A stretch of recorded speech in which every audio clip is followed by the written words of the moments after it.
Hi, I'm Rhea. I'm a senior at Harvard. I live in Kirkland House. I'm studying archaeology and I'm getting a secondary in integrative biology. I've always been interested in performing arts, and my mom put me in dancing when I was like 3 years old, and I started doing acting when I was like 8. High school, my freshman year, I missed auditions for the show, but my brother's, who was a senior, his best friend ran the costume department. And so she was like, you can just like join me for the semester and like hang out in the costume department and do stuff. And then I kind of just continued when I got here and decided that as much as I could, I wanted to like incorporate it into my love of history and archaeology. I'm African American, but I also have Native American roots, and I'm always interested in Native cultures. And I think one of the reasons that I was drawn to the Americas in general, and then eventually narrowed down into the Latin Americas, was because um, archaeology is very based in Western ideology and theory. And for a lot of archaeological history, it's Western people coming into Native communities and basically telling them about their past. And I was interested in, instead of like going in and now analyzing it in my own perspective, which would be a Western perspective, going in and really trying to let what was in the material culture speak to me, regardless of what my own, biases are as to like gender binaries and other things. Um, but yeah, I think I was really drawn to looking at indigenous communities in the Americas as a whole, because it seems like a field that is more recently becoming recognized. A lot of times I tell people that I do archaeology and they're like, "Oh, Egypt, oh, Greece, oh, Rome," and those of course are wonderful, wonderful cultures that we have learned about through archaeology. But at the same time, I felt like there are already enough people looking into the pyramids. There are enough people who are looking into, Greek and Roman ruins, and I think there just needs to be a greater focus on native communities of other parts of the world. I was interested in a culture called the Moche. They're a pre-Incan, pre-Columbian culture up on the north coast of Peru, and they're one of the first like big society cultures that we see up on the north coast of Peru, predating the Incas.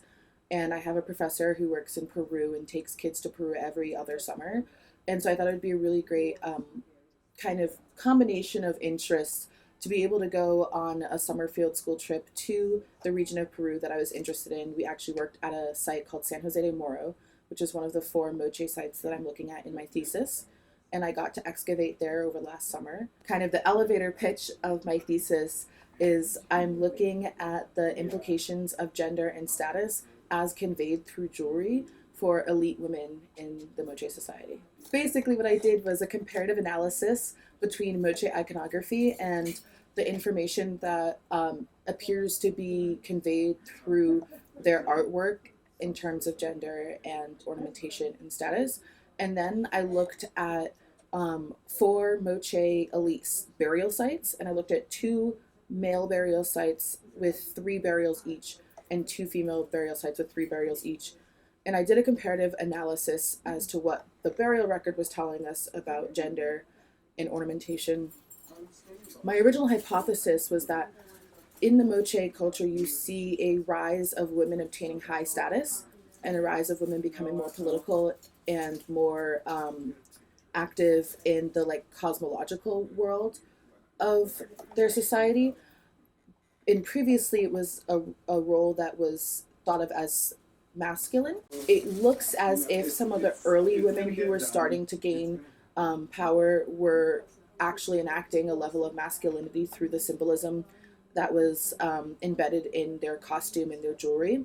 And that as women became more commonplace in the political sphere of the Moche, that they had to less overtly sort of display masculinity.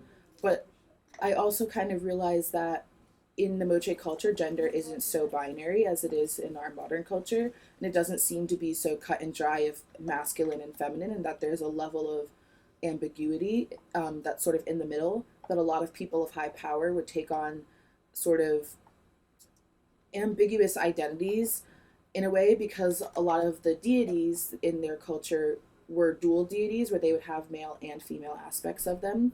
And so it's not, for certain, I can't say what's going on. It's an archaeological culture that we'll never know for 100% sure. But what it looks like to me from what I found is that there's a greater level of ambiguity between the genders, and that there are female, biological females who are obtaining power and in some way enacting masculinity. The colonial influence that places like England, Spain, the Netherlands had on various countries in the Americas is extremely apparent when you do a comparison of Native history and the current climates around politics and gender. Almost, I'd say a lot of the modern communities in the Americas as a whole adhere to gender binaries that were almost imposed upon them through colonial um, intervention.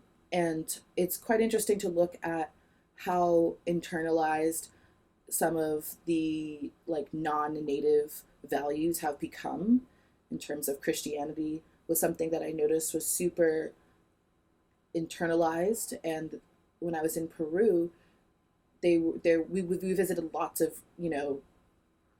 little cathedrals or little Catholic churches, and that was something that they very much internalized and was a part of their current identity.